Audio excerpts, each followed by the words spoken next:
welcome to Noteworthy. I'm Michelle Jones. Today it is my pleasure to have with us saxophonist, educator, composer, arranger, and author, Mr. Steve Kortyka. Thank you for joining us. Oh, thank you so much, Michelle. Thanks for having me. It's really an honor to be here. I've never heard all those descriptions next to each other, but it sounds quite impressive. Well, you are quite impressive. It's, it's such an honor. Thank you. Well, as everyone knows, I always like to start the show with if you would please tell the audience, how do we know each other? Well, we got to meet when I was performing at the After Dark show with Brian Newman, the one and only. I'm a saxophonist for his band, and I was introduced to you by mutual friends of ours for the show.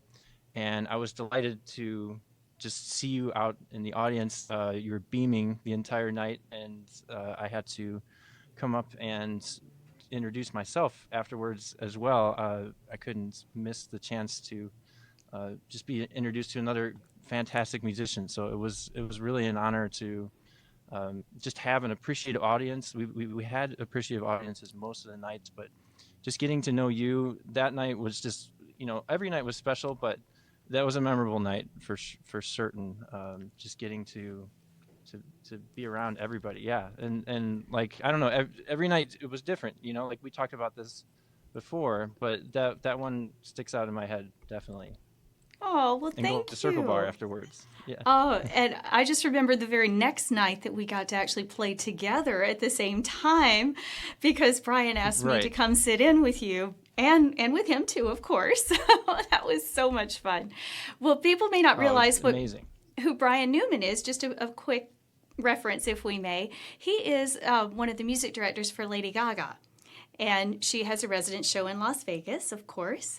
And you are part of that show as well, yes? Yes, I am honored to be a part of this just wild musical extravaganza, so to speak. And yes, the night we played together, I believe we played when the Saints go marching in. Is that We correct? did. And um, throughout the course of events, there's been so many just different opportunities for me as a musician to compose and to do arrangements as well for Lady Gaga in the main lounge, and also to work with Brian and just be his saxophonist. It's a musical dream come true, and um, you probably felt that as well when you were on stage with us. Like a very inclusive thing, and we just try and make sure that everybody's having an awesome time, and everybody is welcome. At the show. That's the thing I love about working with Brian and Lady Gaga, for that matter. Like she's very accepting of anybody, and all walks of life. Anybody that wants to create with us, they're welcome, and that's why Brian invites a lot of people on stage, and not all of them have the courage to get up there. So we were so happy that you joined us. Well, it was definitely a memorable moment for me too. Thank you so much for Yeah, that. So now tell of us course. about you. You are Steve Kortyka. Tell us about you. Sure. I started playing the saxophone when I was 14 years old. I got a little bit of what you would say is a late start as a musician, but I started and just loved it like immediately. I'm very into creating music and connecting with people through my expressions and through my improvisations. I started playing jazz when I got to college, and that's kind of when it really took off for me, and I really knew that this was going to be the career for me. So pretty much anything I can do to be involved with music and to share my love of it for other people, I try and take that opportunity whenever it presents itself, which is why I ended up doing a lot of teaching, why I do a lot of writing, and a lot of playing as well. All three of these present a unique opportunity to reach more people whenever possible. So, in a nutshell, I am a, a saxophonist who went all in. I played I tell people this sometimes. I played the saxophone lottery, and in a way, I got lucky and had a winning ticket because I was able to do it for a living, and I was able to do something I love to do for a living. So that's me. And I can be a little bit unidimensional when it comes to music, but that's okay with me. And you do it very well, obviously. So, one of the Thank you, dear. things that struck me was, like you said, it's not just, oh, I have notes on a page and I'm going to play those notes. You play Hmm. sometimes everything but the notes on the page, and I mean that with all respect and just admiration, because you go all around, and we call that improvisation for those who don't know. It means you're improvising, you're just making it up as you go, but yet there's still some fundamentals to that. What Definitely. how do you do that? If you were to tell someone how to improvise, how would you do that? Well, it's a great question, and there's not one particular answer. I mean, for me, when I'm teaching students, and I have a decent amount of students. I work with about 25 to 30 people every week, and since the pandemic times have been around, I've been teaching a lot more, just as a result of the times that we're living in. And it's caused me to actually really think about how to teach people how to do this. So that's a great question. What I try and say is that it's actually a little bit more thought out than, it's not this mysterious thing where they're just making things up. A lot of times as an improviser, I'm practicing formulas, and it's similar to the English language in a way, where you have a formula. There's words that when you combine the words together, they sound good and you make sense when you're talking. And it's the same thing with improvisation. There's some things that you can play over a chord that are going to sound good every time, and there's a way to string sentences together over these chords that sound good. There's a lot of ways to do it that sound bad. Just like when you're talking, you can speak gibberish sometimes, and if you're hearing somebody speak a different language, it doesn't make sense to you. I try to describe it like that. So when I'm teaching students, I teach them formulas that work over chords, and then I teach them how to use that formula, the same formula, over like an entire chord progression for a song.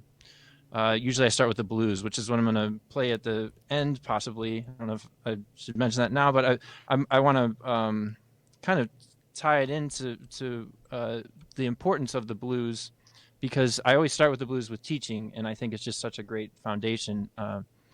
And the blues itself, it goes through three key centers, so it's just the perfect place to start, because then you can show how one idea can be used in these three different ways and still sound great. So I guess that's the long answer, or maybe, I don't know. I try to keep it short, but it's such a complicated topic. Sometimes I get carried away. But short answer would be, it's teaching statements and teaching ideas, and how to just build off of that idea with more and more things. Wonderful. And I know that you've written a lot of books about how to improvise as well as to work around with a lot of different things. One of my absolute favorites is right here on the 10 exercises for pentatonic and rhythmic Hmm. vocabulary. So, what does pentatonic mean, for example? Great question. So pentatonic scale it's like a 5-note scale, and it's traditionally used folk music and just many other cultures. It's been around for many years, um, and the reason it's so great is because it clearly defines a sound. It has pent is 5 notes, like I said, it's a 5-note scale, and the way that the notes are grouped together. I'm just going to play for a second here, if that's okay. I'm going to play a G pentatonic scale. So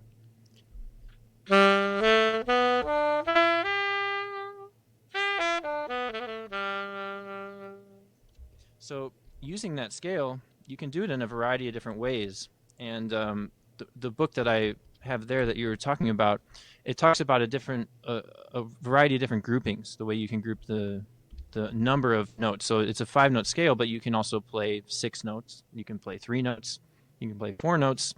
A lot of people tend to stick to very patternistic type of things and play 4 notes at a time usually. But with this book, I explore doing 5-note ideas and 6-note and 7-note ideas. So using this scale, let's say we wanted to play a 4-note pattern, which is a very common thing.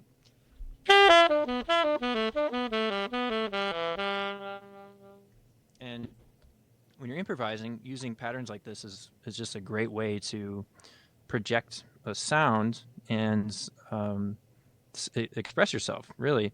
So what if we took this and made it a 5-note pattern?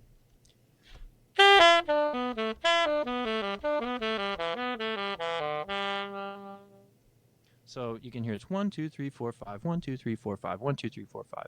And that's something that when you mix the two together, when you start doing 4 and 5 notes combined, and there's 7-note ideas, like a 7-note idea would be like.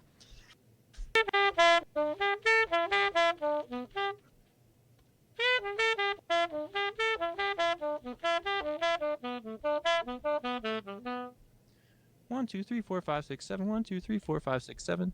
So mixing all these things together rhythmically, for me, is where the fun comes, and this is where I feel like I'm a little bit unique as an improviser, because I've explored doing these odd note groupings and taking a sound that everybody knows, that everybody's familiar with, but trying to come up with as many different rhythmic variations of it. And that's what this book really talks about. And that's how you use terrific.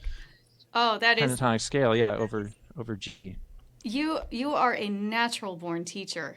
And I know that thank you. You are so. I'm sitting here absorbing every moment of this and realizing, oh wait, we still have more to talk about. Because I'm thoroughly enjoying this, as are many of our audience, I'm sure, who are musicians, would be very interested in this too. So now coming back to you as a person, we know that you've done a lot of different things throughout your life. What are some of your, if you could give me your top 2 experiences that you thought these are probably the top 2 moments of my life? Oh, wow. What a great question. Yeah, I definitely know there's one that really comes to mind, and that was when we got to play at the Hollywood Bowl with Lady Gaga and Tony Bennett. And for that show, I think we might have only done one show. It could have been 2, but just the one night, I stayed up all night writing the arrangement for La Vie en Rose for that particular show. And that was the first night she ever sang it, and it's evolved a lot. We've constructed it a couple times since then, and orchestrated it and all these things. But I spent pretty much most of the night just getting it exactly perfect. And then we had the next rehearsal the next day with the band, and the big band. There was like Wayne Bergeron in the band. One of my tenor saxophone heroes, Pete Crishley, was playing tenor. A bunch of other just incredible players, and they're in the backing band for, the 2, Tony's band and LG, Lady Gaga's band. And that show was it was sold out. It was like, I don't know what the capacity of the Hollywood Bowl is, but it's got to be like in the 20,000s. And I just remember standing on stage, and it's night falls. It's just so beautiful, and it was summertime, and it was just like one of those, perfect moments, I would say. It was just like, yes, this is why I work really hard. And, the show went great. Everybody loves those 2 together. It's just magical. Just such a great experience. I believe that album is coming out soon, yes? That particular album is coming out, or has it been out yet? Well, that one is from the Cheek to Cheek. They toured the album, so that album came out, I believe, at like the end of 2014. And the La Vie en Rose recording, I don't know, she recorded that as part of the soundtrack for A Star Is Born. So that arrangement was in A Star Is Born, and I'm not sure if she's gonna re-record that or not. Anything's possible with her. We just never know what's coming up with her. And then, so there is an album coming out. Yeah, sorry to answer your question. They keep kind of pushing the date back for when it's going to be released, but her and Tony recorded a bunch of things a couple of years ago now, a bunch of Cole Porter. It's a tribute to Cole Porter. And I got to hear some of it, and it's really good. It's going to be so good. Yeah. So what is your second top one that you were going to say? Your I'm second trying top to think experience. of it. There's been a couple times since we've gotten the tour, the tour that we did with LG. I'm going to call her LG. It's just easier, and I think it sounds really cool. LG and Tony Bennett.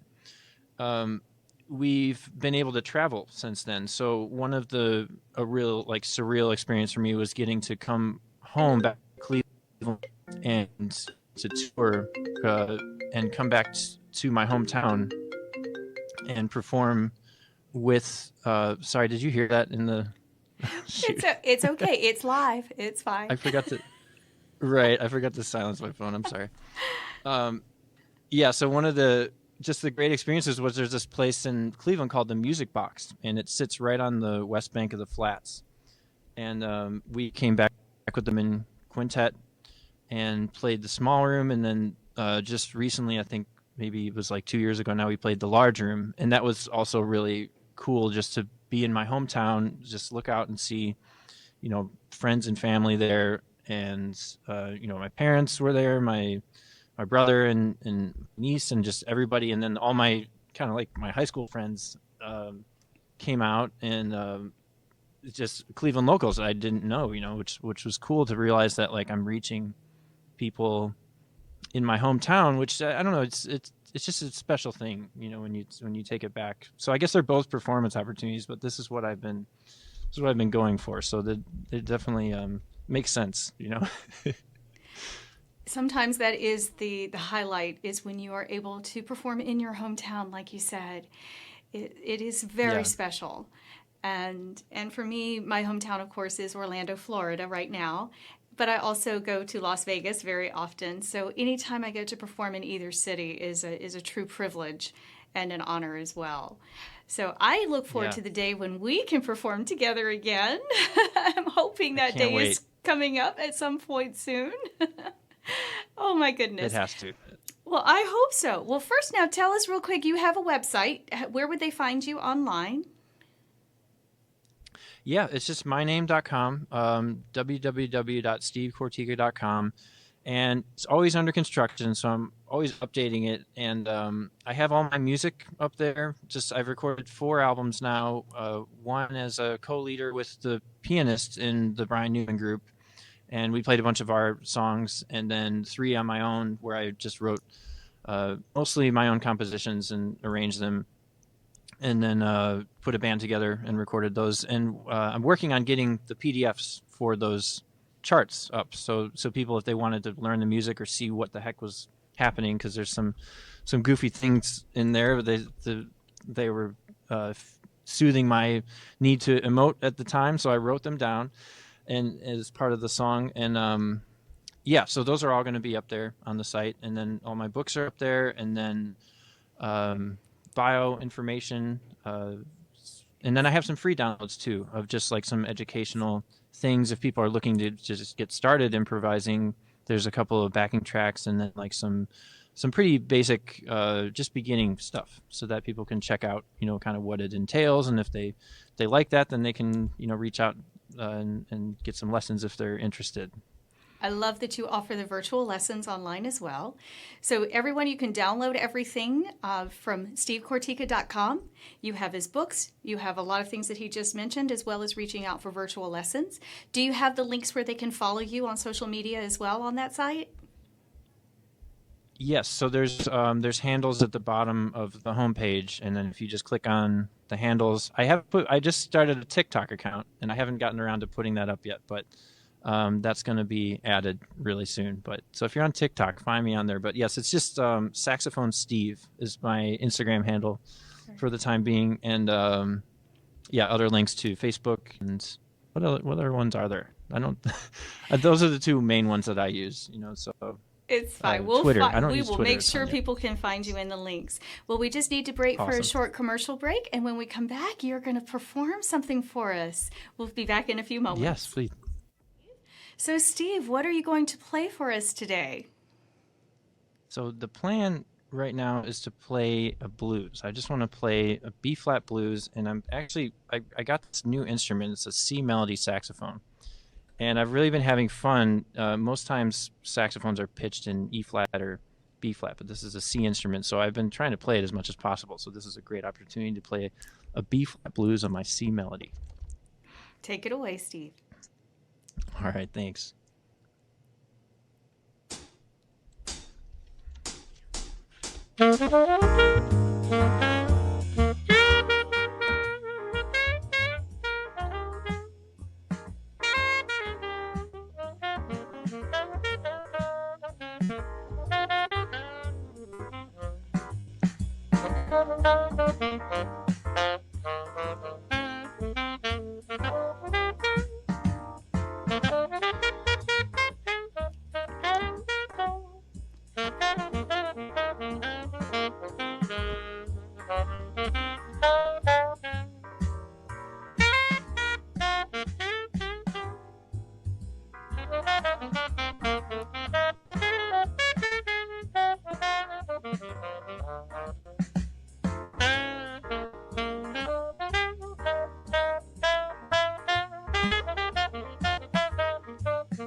That was wonderful.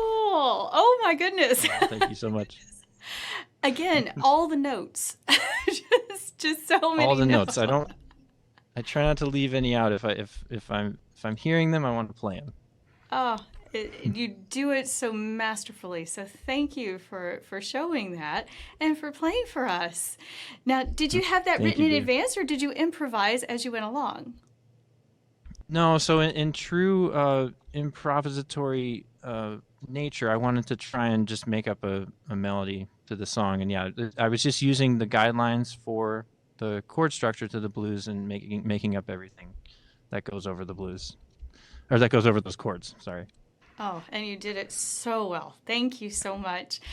Blues is definitely a genre for sure, and for many musicians, it's very challenging sometimes to step outside of our comfort zones, because sometimes we're taught specifically to do whether it's in class in school, or then we go on to college for it, and we're taught to stay in the classical world or the jazz world, and sometimes there's rarely a crossover. But I think that we can agree that it is so much fun when we can branch out and cross over to all these other different genres at the same time. It's a lot of fun to learn. and 100%. And I think so like some of the things that I'm sorry. No, please. So there's a little bit of a lag, but it's my apology. I hate to cut anybody off. There's agree with what you're saying about the gap, I guess, so to speak, and it's a big departure to realize that you don't have to always read notes to make music. And even my parents, to this day, I've been living with them for the last couple months and going to go back to New York in May. Can't wait to get back to work and stuff. But they always ask me, they say, I don't know how you memorize all those notes. And I say, well, it's a little bit different than that. And I try and tell them it's a language. It's a language that you learn how to speak, and it's not that complicated, honestly. It's just a switch that you change in your mind, and then it's a lot more fun. It's a different kind of fun. Absolutely. Well, to our viewers, we welcome you to please visit his website, stevekortyka.com. Feel free to download his albums. Of course, you can also order them online, as well as his books, which are available in PDF format, as well as the play-alongs are available for download as part of the package when you order them. So this is wonderful for educators. This is wonderful for the self-starters, as well as just for people who want to expand what they want to learn. Even me as a violinist, I've found value in these books as well, just because it's fun. So thank you, Steve. We'll make sure everyone follows you. We'll get the links in the descriptions. We thank you for joining us here. Noteworthy, and I'm Michelle Jones. Have a good night.